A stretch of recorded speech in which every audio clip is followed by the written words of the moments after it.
മുണ്ടക്കൈ ചൂരൽമല ഉരുൾപൊട്ടൽ രക്ഷാപ്രവർത്തനത്തിന്റെ ഭാഗമായിരുന്ന അഗ്നിരക്ഷാസേന ഉദ്യോഗസ്ഥർക്ക് ആദരം. കൽപ്പറ്റ ഡീപോൾ സ്കൂളിൽ നടന്ന ചടങ്ങിൽ 3 ജില്ലകളിൽ നിന്നുള്ള ഉദ്യോഗസ്ഥർക്ക് അഗ്നിരക്ഷാ വകുപ്പ് director general Nitin Agarwal IPS badge of honour നൽകി.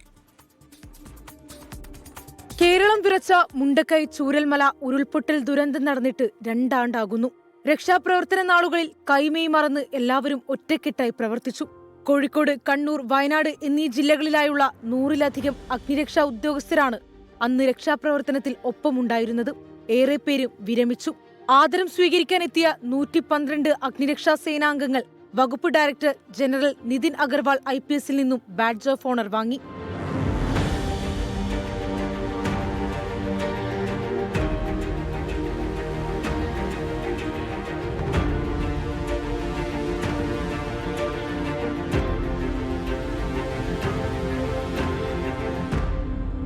അന്ന് ഉണ്ടായ ദുരന്തത്തിൻ്റെ ഇവരൊക്കെ ഹീറോസാണ്. ഇവരൊക്കെ മുൻകൈയെടുത്ത് എല്ലാ സ്ഥലത്ത് ഡേഞ്ചറായിട്ടുള്ള പ്രദേശത്ത് ആ സമയത്ത് ഇനി ലാൻഡ് സ്ലൈഡിൻ്റെ ഡേഞ്ചർ ഉണ്ടായിരുന്നു മിച്ച്, പിന്നെ ഭയങ്കരമായിട്ട് മഴ കൂടെ ഉണ്ടായിരുന്നു.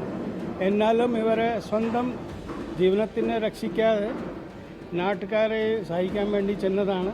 ഏത് ദുർഘട നിമിഷത്തിലും അഗ്നിരക്ഷാസേന സജ്ജമാണെന്നും മുന്നോട്ടുള്ള നാളുകളിൽ വയനാട്ടിൽ കൂടുതൽ സേനാംഗങ്ങളെ നിയമിക്കുമെന്നും നിതിൻ അഗർവാൾ പറഞ്ഞു. 24 വയനാട്.